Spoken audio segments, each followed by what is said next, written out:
इस वक्त की बहुत बड़ी खबर मैं आपको बताने जा रहा हूं। हिमाचल प्रदेश के अंदर कांग्रेस की चुनी हुई सरकार के 6 विधायकों को हरियाणा की बीजेपी सरकार की पुलिस अपने साथ ले आई है और इस वक्त में हरियाणा के पंचकुला में पीडब्ल्यूडी रेस्ट हाउस के अंदर कांग्रेस के विधायक रुके हुए हैं और हिमाचल के मुख्यमंत्री सुखविंदर सिंह सुक्खू कह रहे हैं कि हमारे यहां से 6 विधायकों को पुलिस लेकर के चली गई है। इससे बड़ी बात और क्या होगी।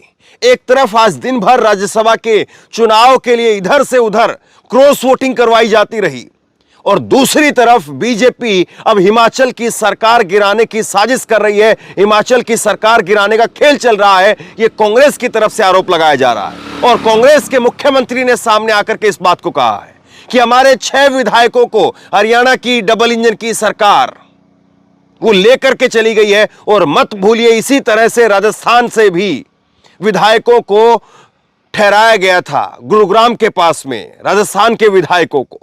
तो ऑपरेशन लोटस की क्या रातों रात आज पूरी तैयारी है और हिमाचल की सरकार को आज गिरा दिया जाएगा। और हिमाचल की सरकार को गिराने में क्या वाकई हरियाणा पुलिस की, बीजेपी सरकार की बहुत बड़ी भूमिका होने वाली है, क्योंकि अगर कांग्रेस की सरकार गिरेगी तो फिर बनेगी सरकार वहां पर बीजेपी की। और क्या इसीलिए सब कुछ ये ऑपरेशन लोटस के जरिए चलाया जा रहा है।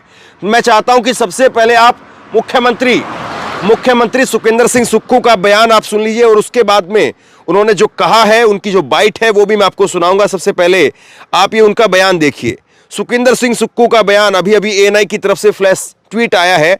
राज्यसभा चुनाव, हिमाचल प्रदेश के मुख्यमंत्री सुखविंदर सिंह सुक्खू ने कहा कि वोटिंग शुरू हुई है और विपक्ष के नेता काउंटिंग ऑफिसर को आकर के धमका रहे हैं। भाजपा के नेता बार बार आकर के लोगों को धमका रहे हैं। वो कह रहे हैं कि वोट क्यों डालने दिया। मैं हिमाचल भाजपा इकाई के नेताओं से आग्रह करता हूं कि धैर्य रखें, लोगों पर दबाव न डालें। सीआरपीएफ और हरियाणा पुलिस का काफिला 5-6 विधायकों को ले गया है।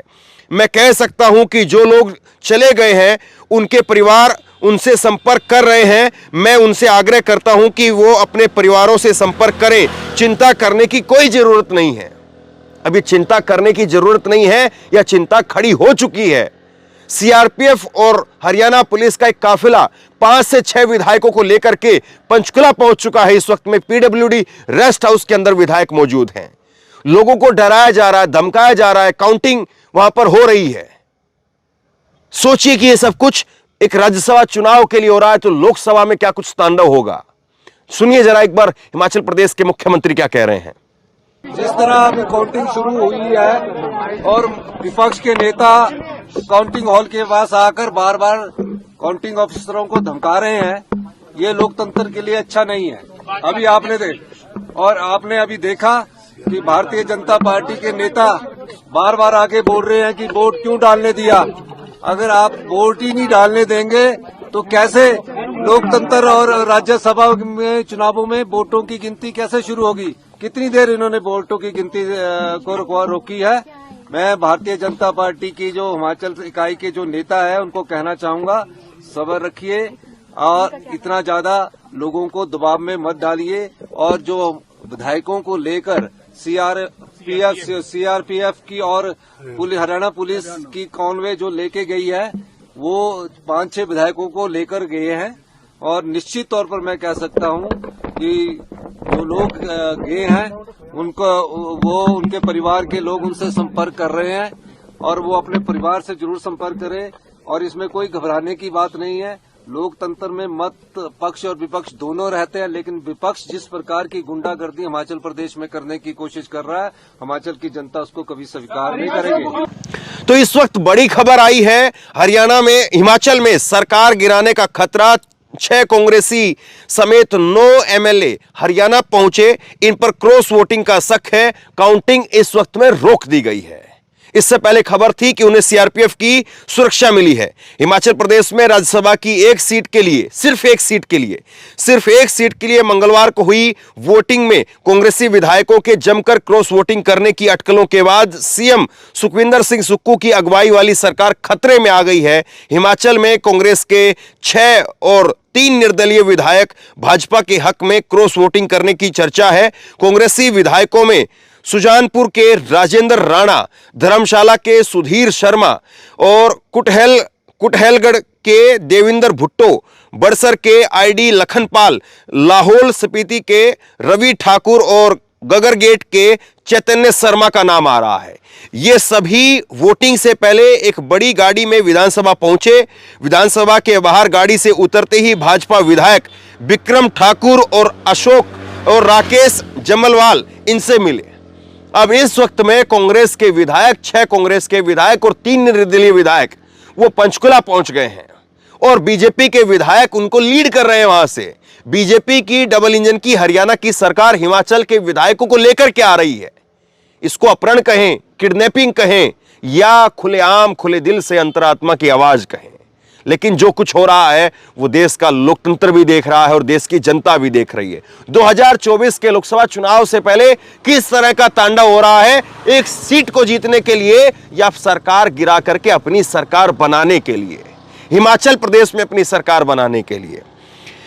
यहां वोटिंग के बाद ये शिमला निकल गए और अब किसी के संपर्क में नहीं है। इनको लेकर के कांग्रेस सरकार में हड़कंप मचा हुआ है। 3 निर्दलीय विधायकों के हमीरपुर के आशीष शर्मा, देहरा के होशियार सिंह और नालागढ़ के केएल ठाकुर के भी भाजपा कैंडिडेट हर्ष महाजन को वोट देने की बात कही जा रही है। वहीं सभी 9 विधायकों को सीआरपीएफ की सिक्योरिटी दी जा रही है। इसके लिए सीआरपीएफ की 3 बसें शिमला पहुंची हैं। ये सभी 9 एमएलए पंचकुला पहुंच गए हैं। सीआरपीएफ की सिक्योरिटी मिली है तो किसके कहने पर मिली होगी? केंद्र सरकार के कहने पर।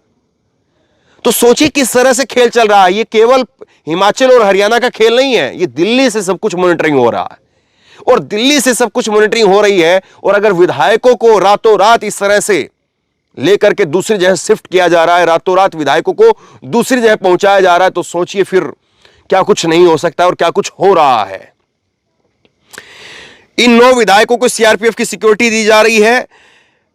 ये 3 बसें सीआरपीएफ की 3 बसें इसमें शामिल हैं। 9 एमएलए पंचकुला पहुंच गए हैं। राज्यसभा चुनाव में सभी 68 विधायकों ने वोट डाला। काउंटिंग शुरू हुई तो भाजपा ने इसका विरोध जताया। फिलहाल काउंटिंग रोक दी गई है। अब वहां पर काउंटिंग भी नहीं होने दी जा रही है और काउंटिंग भी रोकी जा रही है। और वहां पर मुख्यमंत्री कह रहे हैं कि डराइए मत, धमकाइए मत, और वहां पर बीजेपी काउंटिंग का विरोध कर रही है। तो ये सब कुछ जो है वो देश में अमृत काल के अंदर, अमृत महोत्सव जिस वक्त में देश में चल रहा है, उस वक्त में एक चुनी हुई सरकार के मुख्यमंत्री इस तरह से लाचार होकर के ये बयान दे रहे हैं कि धमकाया जा रहा है। हमारे विधायकों को लेकर के चली गई है बीजेपी की सरकार, बीजेपी की पुलिस लेकर के चली गई है। अब दलीय स्थिति देख लीजिए। हिमाचल के अंदर कुल 68 सीटें हैं, बहुमत के लिए 35 सीट चाहिए। कांग्रेस के 40 विधायक हैं, बीजेपी के 25 विधायक हैं, 3 विधायक जो वो अन्य हैं। तो यानी कांग्रेस ये निर्दलीय प्लस में बीजेपी के 28 हो गए। और कांग्रेस के जो विधायक हैं 2/3 विधायक लेकर के आने पड़ेंगे, तब तक जो है वो सरकार नहीं बना पाएंगे, क्योंकि 2/3 विधायक अगर नहीं आएंगे तो फिर दल बदलू कानून लागू हो जाएगा। और अभी 6 विधायक जो है वो बीजेपी के पाले में हैं। तो मतलब कुल 9 विधायक यानी 34 विधायक इस वक्त में बीजेपी के साथ में कहे जा सकते हैं। तो क्या इसका मतलब यह है कि खेल हो चुका है या और बड़ी संख्या में, बड़ी तादाद में बातचीत चल रही है? और जिस तरह से महाराष्ट्र में हुआ, जिस तरह से कर्नाटका में हुआ, जिस तरह से मध्य प्रदेश के अंदर हुआ, ये ऑपरेशन लोटस फिर और भी विधायकों को अपने साथ लेकर के चले जाएंगे। ये सब कुछ हो रहा है। सीएम सुक्खू बोले कि हमारे पास में पूरा बहुमत है। विधायकों को हरियाणा की पुलिस लेकर के गई है। उन्होंने इस बात को कहा कि काउंटिंग शुरू हुई और नेता प्रतिपक्ष जयराम ठाकुर, जो कि पहले बीजेपी के मुख्यमंत्री थे, जयराम ठाकुर वो काउंटिंग अफसरों को धमका रहे हैं। ये लोकतंत्र के लिए अच्छा नहीं है। भाजपा के हिमाचल नेताओं को मुख्यमंत्री ने सब्र रखने की नसीहत दी है। उन्होंने कहा कि सीआरपीएफ और हरियाणा पुलिस हिमाचल के विधायकों को लेकर के गई है, उनके परिवार के लोग संपर्क कर रहे हैं। उन्होंने भाजपा पर गुंडागर्दी करने का आरोप लगाया। उन्होंने दावा किया कि कांग्रेस के पास में बहुमत है। जिस तरह से गंदा खेल भाजपा खेल रही है, हिमाचल की संस्कृति इस चीज को पसंद नहीं करती है। तो ये इस वक्त में चल रहा है। गजब है कि 400 पार का नारा देने वाली सरकार कि अब की बार 400 पार, मोदी जी तीसरे कार्यकाल की गारंटी देते हुए घूम रहे हैं, और एक छोटे से राज्य हिमाचल को भी किस तरह से उसकी सरकार को तितर बितर करने की तैयारी चल रही है, किस तरह से एक सीट को जीतने के लिए, राज्यसभा सीट को जीतने के लिए विधायकों को खुलेआम कहां से कहां ले जाया जा रहा है, और इसको किडनैपिंग कहें, अपहरण कहें, क्या कहें, इसको सीधे तौर पर ये सवाल खड़े हो रहे हैं। और अगर इस तरह से लोकतंत्र चल रहा है, अगर ये सब कुछ हो रहा है, तो फिर किस नाम का अमृतकाल है, किस नाम का अमृत महोत्सव इस वक्त में बीजेपी कहती है। फला टाइम पर कांग्रेस ने ये किया, फला टाइम पर ऐसा हुआ था, फला टाइम पर वैसा हुआ था, छोड़ दीजिए उन सब बातों को।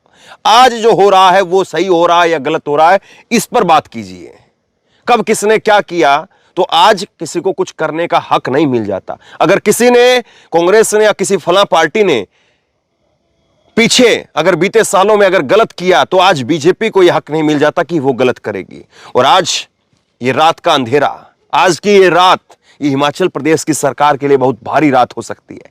आज की ये रात हिमाचल प्रदेश की सरकार गिर सकती है। ये इस वक्त में जो है वो बड़ी खबर जो है मैं आपको बता रहा हूं। और देखिए, इस वक्त इस पर प्रतिक्रियाएं आनी भी शुरू हो गई है। पत्रकार कृष्णकांत ने लिखा है कि भ्रष्टाचार शिरोमणि का खेल जारी है, उनके लिए यह लोकतंत्र नहीं गोभी है, जितना चाहेंगे खरीद लेंगे। अब सीआरपीएफ और आर्मी से भी पाप करवा करके उन्हें कलंकित किया जाएगा। अपरत विधायकों को सीआरपीएफ की निगरानी में रखेंगे। तानाशाह जिस हद तक जा सकता है, गोदी मीडिया के पिल्लों और दल्लों को अंदाजा भी नहीं है, वो बस ध्रुव राठी को ट्रोल करने में लगे हुए हैं। तो गोदी मीडिया क्या इस पर सवाल पूछ सकती है कि कैसे, किस हिसाब से, किस हैसियत से, किस तरीके से, किस कानून के तहत हरियाणा की पुलिस, हरियाणा की सरकार वो चुनी हुई सरकार के मुख्यमंत्री, चुनी हुई सरकार के विधायकों को लेकर के जा रहे हैं, किस ओहदे से, किस हैसियत से लेकर के जा रहे हैं, किसके आदेश पर लेकर के जा रहे हैं। सीआरपीएफ की सिक्योरिटी दी गई है उनको, तो किस लिहाज से दी गई है, क्या इस चीज को स्पष्ट कर सकते हैं? सबसे बड़ा सवाल यह है। और जिस तरह से लगातार जिस तरह से बीजेपी के ऊपर अभी तक जो विधायकों को खरीदने के, सरकारों को गिराने के आरोप लगते रहे, वो अपने आप में क्या इस तरह के हरकतों को सही साबित नहीं करते हैं? सीधा सबसे बड़ा सवाल यह है, आखिरकार क्यों? एक बार फिर से सुनिए कि मुख्यमंत्री सुक्खू कह रहे हैं कि हमारे विधायकों को लेकर के चले गए। एक मुख्यमंत्री के बयान में यह लाचारगी नजर आती है, सुनिए जरा। जिस तरह अभी काउंटिंग शुरू हुई है और विपक्ष के नेता काउंटिंग हॉल के पास आकर बार बार काउंटिंग ऑफिसरों को धमका रहे हैं, ये लोकतंत्र के लिए अच्छा नहीं है। अभी आपने अभी देखा कि भारतीय जनता पार्टी के नेता बार बार आके बोल रहे हैं कि वोट क्यों डालने दिया। अगर आप वोट ही नहीं डालने देंगे तो कैसे लोकतंत्र और राज्यसभा में चुनावों में वोटों की गिनती कैसे शुरू होगी? कितनी देर इन्होंने वोटों की गिनती को रोकी है। मैं भारतीय जनता पार्टी की जो हिमाचल इकाई के जो नेता है उनको कहना चाहूंगा, सब्र रखिए और इतना ज्यादा लोगों को दबाव में मत डालिए। और जो विधायकों को लेकर सीआरपीएफ की और हरियाणा पुलिस की कॉन्वे जो लेके गई है, वो 5-6 विधायकों को लेकर गए हैं। और निश्चित तौर पर मैं कह सकता हूं कि जो लोग गए हैं उनके परिवार के लोग उनसे संपर्क कर रहे हैं और वो अपने परिवार से जरूर संपर्क करें। और इसमें कोई घबराने की बात नहीं है। लोकतंत्र में मत पक्ष और विपक्ष दोनों रहते हैं, लेकिन विपक्ष जिस प्रकार की गुंडागर्दी हिमाचल प्रदेश में करने की कोशिश कर रहा है, हिमाचल की जनता उसको कभी स्वीकार नहीं करेगी। इसमें पलट करके सवाल कांग्रेस से भी पूछे जा सकते हैं, मुख्यमंत्री से भी पूछे जा सकते हैं कि आप ये कह रहे हैं कि हरियाणा की पुलिस आई और आकर के हिमाचल में आकर के घुस करके आपके विधायकों को लेकर के चली गई, तो आपकी पुलिस, आपका इंटेलिजेंस का क्या कर रहा था? आज इससे पहले जब खबर मैंने आपको बताई तो मैंने उस वक्त में कहा कि जब मुख्यमंत्री का यह बयान आया कि हमारे 40 विधायक हैं, अगर 40 में से कोई नहीं बिका होगा तो हमारे 40 वोट होंगे, तो क्या आप बात नहीं कर पा रहे थे? तमाम सारी बातें हैं। यह भी कहा जा सकता है कि कांग्रेस के विधायक बिकने के लिए तैयार क्यों हैं, लेकिन क्या सवाल उससे नहीं पूछा जाए जो खरीद रहा है? जो खरीद रहा है, क्या वो लोकतंत्र को आगे बढ़ाने का काम कर रहा है? अगर कोई बिक रहा है, अगर कोई बिकने के लिए तैयार है, तो उस पर क्या प्रेशर लगाया गया है, क्या उसकी बोली लगाई गई, क्या उसका पैसा दाम दिया गया है। लेकिन जिसने दिया है वो कहां से लेकर के आया है, ये कौन सी व्हाइट मनी है जिसके जरिए विधायकों को इधर से उधर ट्रांसफर किया जा रहा है, जिसके जरिए विधायकों की इधर से उधर क्रॉस वोटिंग करवाई जा रही है। क्या सवाल उससे नहीं होना चाहिए? अगर सवाल कांग्रेस से हो, सवाल कांग्रेस के विधायकों से हो कि वो बिक क्यों रहे हैं, तो सवाल उससे भी होना चाहिए कि वो खरीद क्यों रहे हैं। सवाल उनसे भी होना चाहिए। और सवाल यह है कि क्या ये सब कुछ जो हो रहा है वो आप तक, लोगों तक पहुंच भी पा रहा है, या गोदी मीडिया केवल जय जयकार करने में, यह बताने में कि देखिए कैसे बीजेपी ने राज्यसभा चुनाव के अंदर विपक्ष को रौंद करके रख दिया और एक तरफा इतनी में से इतनी सीटें बीजेपी के पास चली गई, केवल ये ग्राफिक बना बना करके आपको दिखाए जा रहे हैं। तो सोचिए कि ये रौंदा कैसे जा रहा है, ये विपक्ष को कैसे बीजेपी अगर रौंद रही है तो कैसे रौंद रही है, और उस रौंदने के तरीके में विपक्ष में कितना जो है वो लोकतंत्र के, विपक्ष को कितना लोकतांत्रिक तरीके से हराया जा रहा है, और कितना जो है वो अपने आप से एक ऐसा तंत्र खड़ा करके कि जिस तंत्र में विपक्ष के नेताओं को अपने आप खींच करके अपने पाले में किया जाए, एक ऐसा तंत्र खड़ा करके जीता जा रहा है। सवाल इस बात का है। तो शेयर कीजिए इस खबर को, लोगों तक पहुंचाइए ताकि पता चले कि किस तरह से क्या क्या कुछ हो रहा है। और लगातार मेरी इस खबर पर नजर बनी हुई है, जैसे कोई बड़ी अपडेट निकल करके सामने आएगी मैं तुरंत आप तक पहुंचाऊंगा। ये रात, आज की एक काली शाह रात, ये रात आज हिमाचल सरकार पर बहुत भारी है। अगर कल सुबह तक वो विधायक वापस नहीं आए और कल सुबह और विधायक वहां से, हिमाचल से और पंचकुला पहुंच गए, हरियाणा पहुंच गए, तो फिर इसका मतलब आप ये मान करके चलिए कि तय है कि हिमाचल प्रदेश के अंदर कांग्रेस की एकमात्र सरकार, नॉर्थ के अंदर, उत्तर भारत में एकमात्र सरकार, वो भी चली जाएगी। तो लगातार मेरी इस पर नजर बनी हुई है। आप इस खबर को लोगों तक जरूर पहुंचाइए और आप क्या सोचते हैं नीचे कमेंट बॉक्स में लिख करके जरूर बताइए। और इसी तरह की तमाम खबरों के लिए ऑनलाइन न्यूज इंडिया को सब्सक्राइब कीजिए, साथ में जो बेल आइकन है घंटी उसको जरूर दबाइए ताकि जैसे कोई खबर अपलोड करें उसकी नोटिफिकेशन सीधे सबसे पहले आपको मिल सके। अगर ये वीडियो फेसबुक पर देख रहे हैं तो फेसबुक पर हमारे पेज को लाइक कीजिए, फॉलो कीजिए और इस खबर को शेयर कीजिए। आपका बहुत बहुत धन्यवाद।